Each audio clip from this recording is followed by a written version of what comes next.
Juice. Macky. How you doing over there? Fabulous. How are you? With your salmon shirt on? Yeah, we're not going to keep beating a dead horse. You're jealous of my shirt. I know you are. I'm getting one. I'll get you one. I'm going to get you a Columbia largemouth bass or a catfish shirt. So you can be a southerner. You a puffer fish shirt. Puffer fish. Just randomly a puffer fish. Yeah. All right. So now this topic, we're getting into alimony investigations. Those are fun. Yeah. I wish we did more of them. Sometimes. If y'all don't know it, we do alimony investigations. And what that is where you may be the payer of alimony. And these can be significant. We've seen them where they're paying up to $10,000 a month. And you may see it called marital support, but it's alimony. And if you can prove that the receiver of this alimony is being supported by another person, the actual law says something like married or appears to be married. Yes, cohabitation. Cohabitation is the big word, right? Then you can get that reduced over time or even eliminated. So exactly. And we've worked a bunch of these over the years, and we got some funny stories because these get interesting with these people trying to hide who they're living with. And we'll start out with Juices. We just had one where I don't even know if they're trying to hide it. What do you think? They actually were trying to hide it. Okay. But they weren't doing a very good job of it because they were being very blatant. They basically were lying to the payer. Now, this was in Jefferson County. Wink, wink. Yeah. We're not going to say where it was. It's still ongoing, all right? Yes. We'll just say it was another part of the state. Yes. Okay. And it took a minute because they moved houses. Remember that whole deal made it more complex. Yeah. We finally figured out where it was, where they'd moved to. The guy was pulling his car in and closing the garage, right? Yep. But when Juice is hanging out watching 24/7, he's going to figure it out eventually. Yeah. That the guy was hiding. Now tell us how you actually busted the guy. So the guy was hiding. I got pictures of the truck, the back end of the truck in the garage, but how I actually busted him because nobody would allow us to put cameras up anywhere. Yeah. I went on the pretext that I was an investigator looking for a missing teen in a road guard vest. Oh yeah. It started out with I was doing GPS location work. Yeah. That was my cover, but I wound up talking to the guy when he came out and kind of gave me that side eye.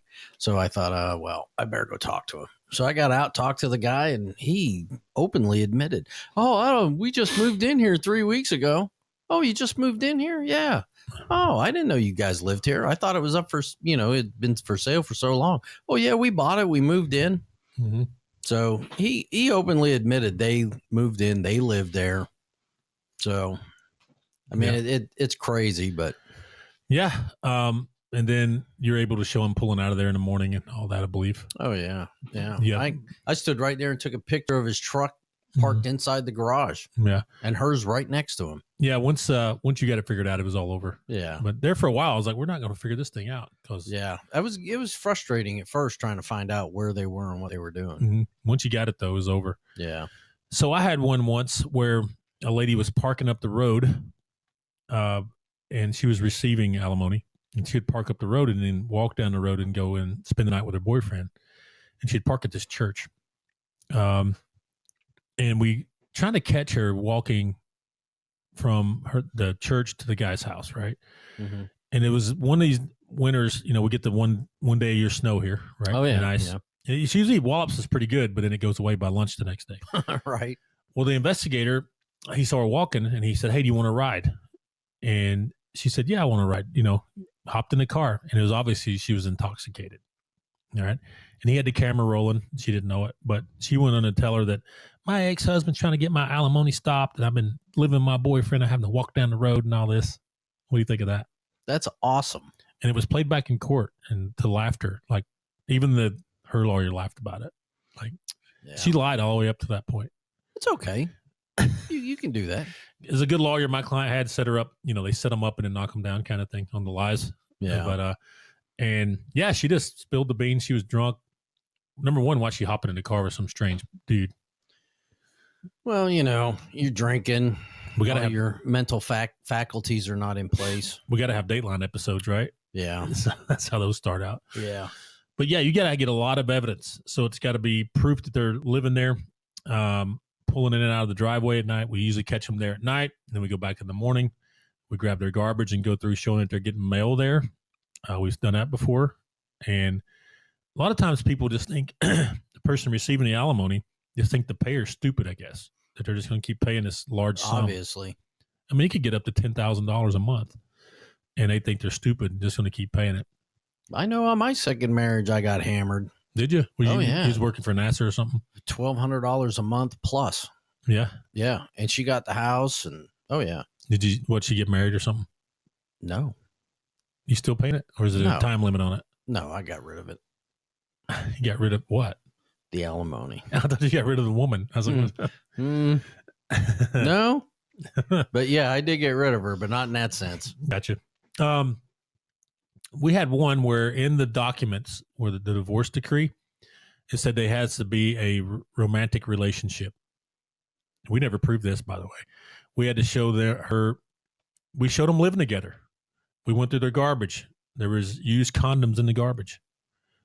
We knew they were living there, but they had to be in a sexual relationship, is what the paperwork said. That's why I think they're starting to play the word game when they're doing the divorce decrees. Is they put in their sexual in a relationship or cohabitating.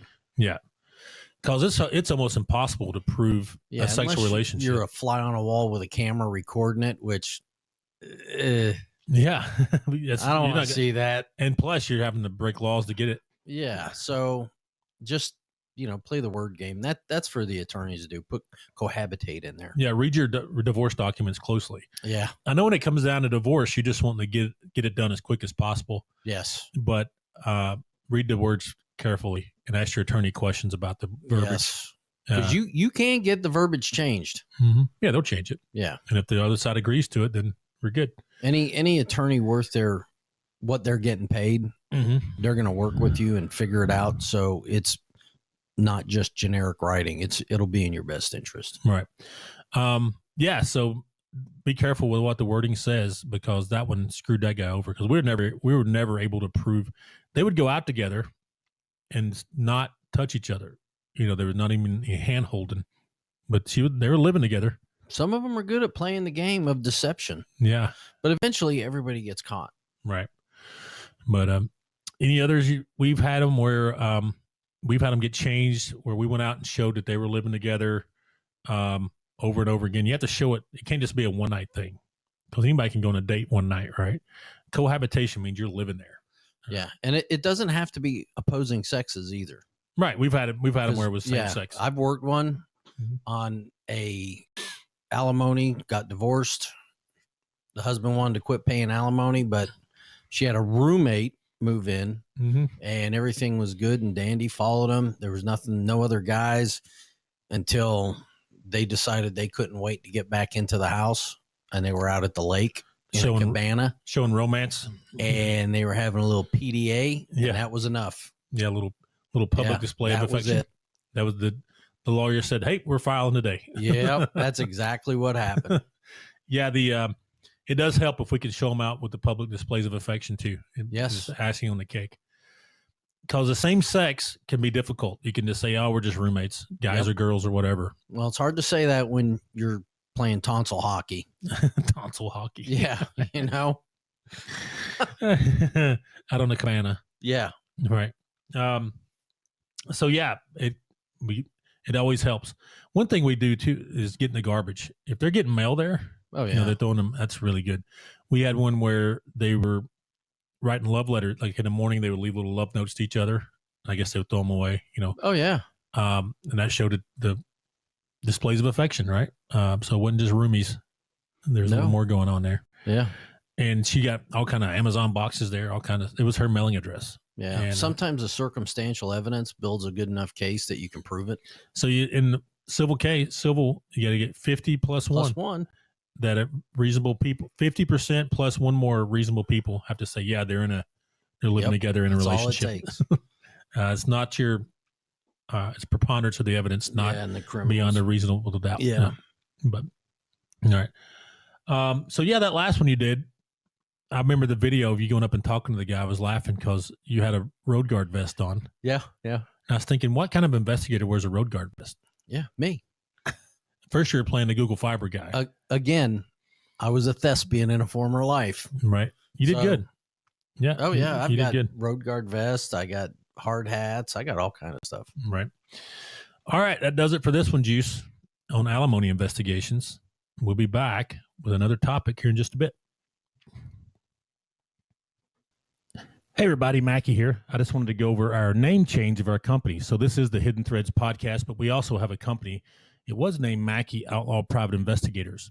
Now, with our expansion into other states and franchise owners buying into our franchise, we wanted to make it something where it's more of a team concept than just one person's name. Yep, that is my real name, Macky Outlaw. I get asked that every day. Hey, is that your real name? It is, in fact, on my birth certificate. But we have changed the name to ShadowNet. So the name comes from us working in the shadows for people all the time, and net for network, since we are a cyber forensics company. So we combine them together to ShadowNet Inc., and you'll see it on our advertisements and our Facebook page and other social media where you see it. So, yep, it's the same great company, same great results, just a different name, ShadowNet. Look for us on the web. Thanks.